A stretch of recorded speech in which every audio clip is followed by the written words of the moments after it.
This is my second letter to you this year. The first one was about your decision to withdraw American aids to African countries through U.S. aid. And this one is about Captain Ibrahim Traore of Burkina Faso. I hope this message finds its way to you. Mr. President, don't allow yourself to be used as an errand boy like they've done to your predecessors.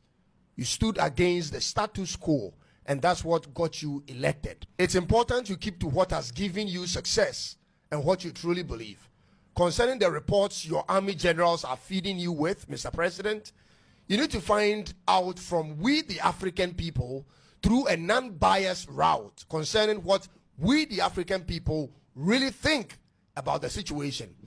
If you ask any random African on the streets of America concerning their thoughts on the rulership of Captain Ibrahim Traore, I promise you, Mr. President, their response will be totally far away and different from what your generals have told you. The people you are depending on for information are military men who have done all sorts of heinous crimes around the world in the interest of American globalist and capitalist conglomerates in exchange for money and the promise of higher positions.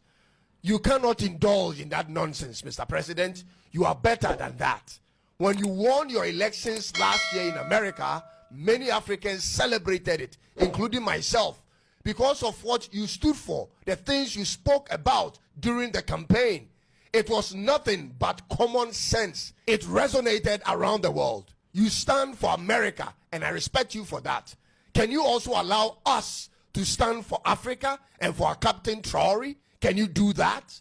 And first of all, General Langley's labeling of Traore as a threat to his own people was a language spoken out of disrespect towards the people of Burkina Faso and a statement with a malicious intent, because Captain Traore is not a threat in any way, shape, or form. Your general is rather the threat, and France is the threat. He didn't even want to be the leader. I'm talking about the captain after the coup in the first place. It was the Burkinabe people who made that decision. So if it is presidents that are a threat, what you are looking for, I can point you to many on our continent who have taken the presidential seat as a birthright and are not doing much to better the lives of their people. Focus on those ones and leave Traore alone. France's call on you for support is the last thing you should entertain, Mr. President, because President Macron is only doing this because he knows France has nothing without Africa. Their source of livelihood is tied up to the resources of Francophone Africa. He knows it, the world knows it. You cannot be a part of this, Mr. President. You've shut down U.S. aid, which I applaud you for, seeing how diabolic that entity became, masquerading as helpers, but in actual fact, organizing all sorts of coups and being nation wreckers. See what they have done to Libya. Now the beautiful country of Libya is hell on earth. It's divided in two with two different ruling heads. Are you going to continue on that trajectory like your predecessors, or would you stand for truth and justice like you used to say when you said this? George Bush made a mistake. We can make mistakes, but that one was a beauty. We should have never been in Iraq. We have destabilized the Middle East. You do whatever you want. You call it whatever you want. I want to tell you, they lied. Okay. They said there were weapons of mass destruction. There were none, and they knew there were none. There were no weapons of mass destruction. Are you still the Trump with that opinion that it is important for American army to go into Libya and surgically unalive Gaddafi, like you said here? Gaddafi in Libya is killing thousands of people. Nobody knows how bad it is. And we're sitting around, we have soldiers all over the Middle East, and we're not bringing them in to stop this horrible carnage. And that's what it is. It's a carnage. You talk about all of the things that have happened in history. This could be one of the worst. Now, we should go in, we should stop this guy, which would be very easy and very quick. We could do it surgically, stop him from doing it, and save these lives. Or are you the new version of Trump, who is remorseful of the way the whole thing played out? I made a lot of money with Gaddafi, if you remember. He came to the country, and he had to make a deal with me because he needed a place to stay, and he paid me a fortune, never got to stay there, and it became sort of a big joke. But the fact is that Libya was a disaster from the standpoint of the way it was handled. It wasn't for what you have right now. And right now, ISIS has their oil, John. ISIS is selling, and that's among the finest oil in the world. ISIS has taken over the Libyan oil. And we don't do blockades. We don't do anything. They're selling it. They're making a fortune with it. So we go out, we do Libya, we do it poorly as you can do it. You can't do worse. And then now, if you look at what's happened, I mean, the end result is ISIS is selling the oil, and it's a total mess. Which one are you, Mr. President? Will you be remembered as the Trump who stood on the business of freedom and justice around the world, or the puppet Trump who created more chaos in the world in the pursuit of other countries' resources like your predecessors?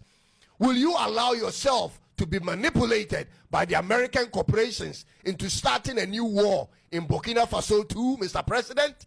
Remember, President Obama visited Ghana with beautiful words of helping us build stronger institutions, only to end up removing Muammar Gaddafi from office not long after.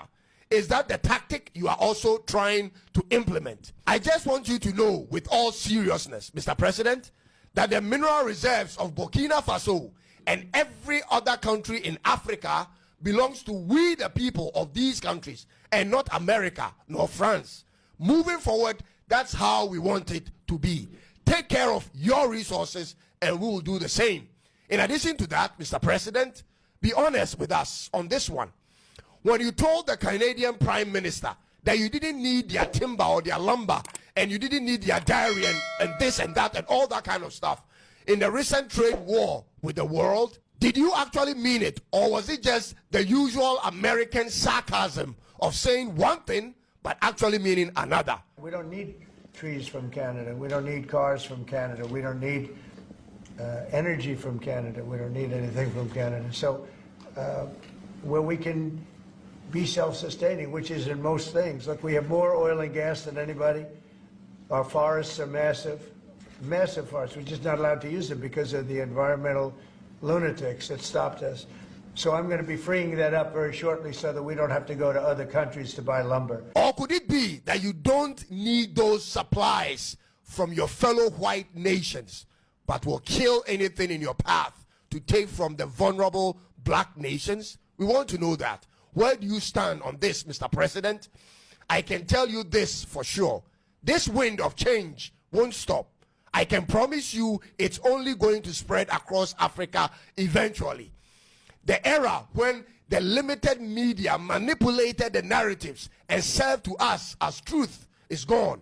If MAGA can mean make America great in America, then MAGA can also mean make Africa great in Africa. We love what we are seeing in the captain, and you, Mr. President, you have to learn to live with that. I hope this letter finds its way to you. Thank you to all those who share this link to the people that really matter around the American president until he sees it.